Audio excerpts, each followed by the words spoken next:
बिहार में 4 सीटों पर होने वाले विधानसभा उपचुनाव से पहले राजनीतिक पारा गरमाया हुआ है। अभी कुछ ही देर पहले मोकामा के पूर्व विधायक बाहुबली छोटे सरकार के नाम से मशहूर अनंत सिंह रिहा हुए हैं और अब एक और बड़ी खबर आ रही है। लोकसभा चुनाव में एनडीए से दरकिनार किए जाने के बाद पूर्व केंद्रीय मंत्री पशुपति पारस की राष्ट्रीय लोक जनशक्ति पार्टी यानी रालोजपा को एक और झटका लगा है।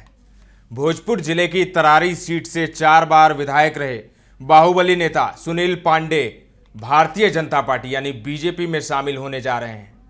2 दिन पहले उन्होंने रालोजपा से इस्तीफा दिया था। बीजेपी उन्हें तरारी से उपचुनाव में टिकट दे सकती है। इससे पहले पारस की पार्टी से सुनील पांडे के दम पर ही बीजेपी से उपचुनाव में तरारी सीट मांगी थी। जानकारी के मुताबिक सुनील पांडे पटना स्थित बीजेपी प्रदेश कार्यालय में 2-3 दिनों के अंदर पार्टी की सदस्यता लेंगे। बता दें कि वे इस सीट से मुख्यमंत्री नीतीश कुमार की पार्टी जेडीयू से विधायक रह चुके हैं। 2015 में उन्होंने जेडीयू छोड़ दी थी, फिर वो लोजपा में चले गए। 2020 में उन्होंने तरारी से निर्दलीय चुनाव लड़ा और दूसरे नंबर पर रहकर बीजेपी के कौशल कुमार विद्यार्थी को तीसरे नंबर पर धकेल दिया था। हाल ही में वे पशुपति पारस गुट वाली रालोजपा से जुड़े, मगर अब वे बीजेपी में शामिल होने जा रहे हैं। सुनील पांडे अपनी दबंग छवि के लिए क्षेत्र में चर्चित हैं। वे भूमिहार जाति से आते हैं। उनकी गिनती बाहुबली नेताओं में होती है। चर्चित आरा कोट बम धमाके में उनका नाम आया था। हालांकि सबूतों के अभाव में कोर्ट ने उन्हें बरी कर दिया था। इससे पहले वे चाकूबाजी, रंगदारी, हत्या समेत कई आपराधिक मामलों में जेल गए।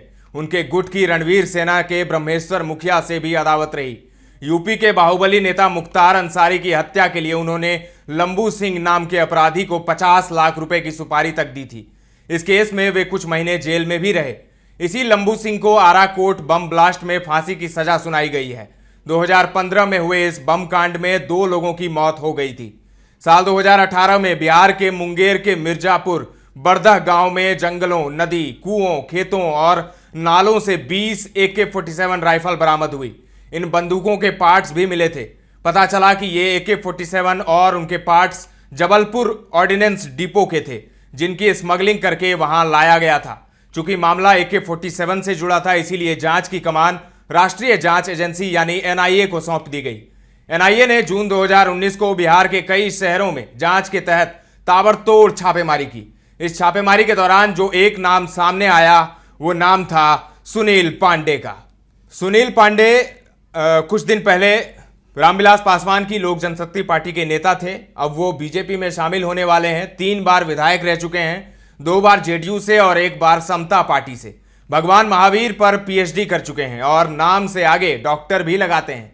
बिहार के बाहुबली नेताओं में नाम शुमार किया जाता है। 5 मई 1966 को पैदा हुए सुनील पांडे की आधी जिंदगी जेल में और आधी फरार रहते हुए बीती है।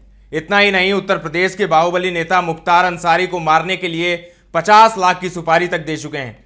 ये तो था सुनील पांडे का इंट्रो। अब कहानी जानिए। 90 का दशक था। बिहार के रोहतास के नवाडी गांव में रहते थे कमलेशी पांडे। भूमिहार जाति से थे। इंजीनियरिंग की हुई थी। सोन नदी से बालू निकालने के लिए मामूली ठेके लिया करते थे। आसपास के इलाकों में छवि दबंग की थी।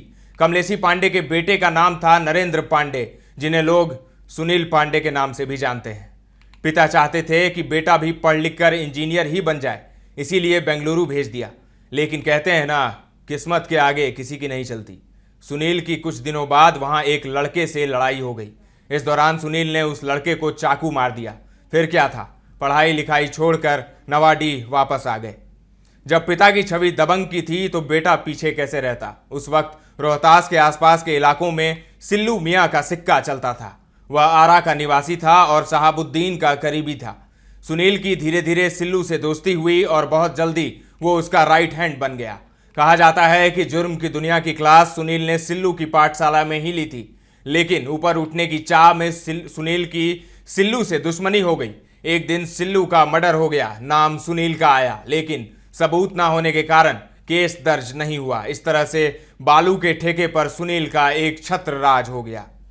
90 का दशक बिहार में रणवीर सेना का माना जाता है। भूमिहार जाति का इस सेना में दबदबा था और ब्रह्मेश्वर सिंह उसके मुखिया थे। एक वक्त वो भी आया जब सुनील रणवीर सेना का कमांडर बन गया, लेकिन सुनील और ब्रह्मेश्वर के बीच लंबी दुश्मनी भी चली। 1993 में एक ईंट भट्टे मालिक की हत्या हो गई। इसके बाद सुनील और ब्रह्मेश्वर सिंह में खूनी जंग छिड़ गई। ब्रह्मेश्वर गुट ने जनवरी 1997 को भोजपुर के तरारी प्रखंड के बागर गांव में 3 लोगों को मौत के घाट उतार डाला। ये लोग भूमिहार जाति से थे। इनमें एक महिला भी थी जो सुनील की करीबी रिश्तेदार थी। ब्रह्मेश्वर और सुनील की दुश्मनी जारी रही और जून 2012 को ब्रह्मेश्वर की हत्या तक हो गई। साल था 2000। मार्च में बिहार में विधानसभा चुनाव होने थे। समता पार्टी ने सुनील पांडे को रोहतास के पीरो से टिकट दिया। उन्होंने आरजेडी के प्रत्याशी काशीनाथ को हराया और विधायक बन गए। उस चुनाव में तो किसी को भी बहुमत नहीं मिला। जब समता पार्टी का बीजेपी से गठबंधन था, तत्कालीन पीएम अटल बिहारी वाजपेयी ने नीतीश कुमार को मुख्यमंत्री पद की शपथ लेने को कहा। बताया जाता है कि इस शपथ में सुनील पांडे की भूमिका बहुत अहम थी। जब किसी को बहुमत नहीं मिला तो पांडे ने राजन तिवारी, मुन्ना शुक्ला, रामा सिंह, अनंत सिंह, धूमल सिंह और मोकामा के सूरज भान जैसे निर्दलीय बाहुबलियों की फौज को नीतीश के खेमे में खड़ा कर दिया। इस तरह सुनील का कद और बढ़ गया। बात मई 2003 की है। पटना के एक नामी न्यूरोसर्जन रमेश चंद्रा का अपहरण हो गया। फिरौती में 50 लाख रुपए मांगे गए, लेकिन पुलिस ने तेजी दिखाई और नौबतपुर इलाके से डॉक्टर को खोज निकाला। केस में नाम आया पीरो के विधायक सुनील पांडे का। उस वक्त आरजेडी की सरकार थी और समता पार्टी से सुनील विधायक थे। साल 2008 में सुनील पांडे को 3 अन्य लोगों के साथ उम्र कैद की सजा हुई, लेकिन जब मामला हाईकोर्ट पहुंचा तो उन्हें बरी कर दिया गया। बात 28 जून 2006 की है, जब सुनील पांडे पटना के सबसे आलीशान होटलों में से एक मौर्या में रुके। अगली सुबह जब वे होटल से चेकआउट कर रहे थे तो होटल के पैसे नहीं दिए। दावा किया कि होटल के मालिक ने उनके दोस्त से 47 लाख रुपए लिए हुए हैं, इसीलिए वो पैसे नहीं देंगे। जब पत्रकारों ने उनसे इस बारे में पूछा तो उन्होंने एक टीवी चैनल के कैमरामैन को जान से मारने की धमकी दी। यह घटना कैमरे में रिकॉर्ड हो गई। नीतीश कुमार ने पांडे को पार्टी से निकाल दिया। साल 2010 में जब नीतीश कुमार ने सुनील पांडे को दोबारा टिकट दिया तो सब हैरान रह गए। वो इसीलिए क्योंकि जो चुनावी हलफनामा दिया उसमें सुनील पर 23 आपराधिक मुकदमे थे, जिसमें रंगदारी, हत्या की कोशिश, डकैती, लूट और अपहरण के मामले थे। जब 1 जून 2012 को रणवीर सेना के मुखिया ब्रह्मेश्वर सिंह की हत्या हुई तो पहला शक सुनील पांडे पर गया। पुलिस ने छापा मारकर उनके ड्राइवर को अरेस्ट कर लिया। साथ ही उनके भाई और तत्कालीन विधान परिषद के निर्दलीय सदस्य हुलास पांडे को हिरासत में लेकर पूछताछ की, लेकिन बाद में रिहा कर दिया। 23 जनवरी 2015 को आरा के सिविल कोर्ट में धमाका हुआ। 2 लोगों की मौत हो गई। कोर्ट से 2 कैदी लंबू शर्मा और अखिलेश उपाध्याय फरार हो गए। जांच हुई तो पता चला कि लंबू सिंह ने ही धमाके को अंजाम दिया था। दिल्ली पुलिस ने जून 2015 में लंबू सिंह को गिरफ्तार कर लिया। पूछताछ में उसने बताया कि जेल से फरार होने में सुनील पांडे ने उसकी मदद की थी। इसके बाद पांडे को एसपी ऑफिस बुलाया गया और उन्हें गिरफ्तार कर लिया गया। लंबू ने पूछताछ में यह भी बताया कि पांडे ने यूपी के बाहुबली मुख्तार अंसारी को मारने के लिए 50 लाख रुपए की सुपारी दी थी। लंबू के एक बालिया बयान के बाद सुनील पांडे गिरफ्तार तो हुए, लेकिन 3 महीने में ही उन्हें जमानत मिल गई। और अब सुनील पांडे बीजेपी में शामिल होने वाले हैं और कहा जा रहा है कि तरारी में जो उपचुनाव होने वाला है उसमें उन्हें टिकट मिलेगा। तो अब देखिए क्या होता है, क्योंकि अनंत सिंह भी बाहर निकल गए हैं और अब सुनील पांडे की भी एंट्री हो रही है बीजेपी में। तमाम अपडेट्स आपको देते रहेंगे। बने रहें दर्श न्यूज के साथ।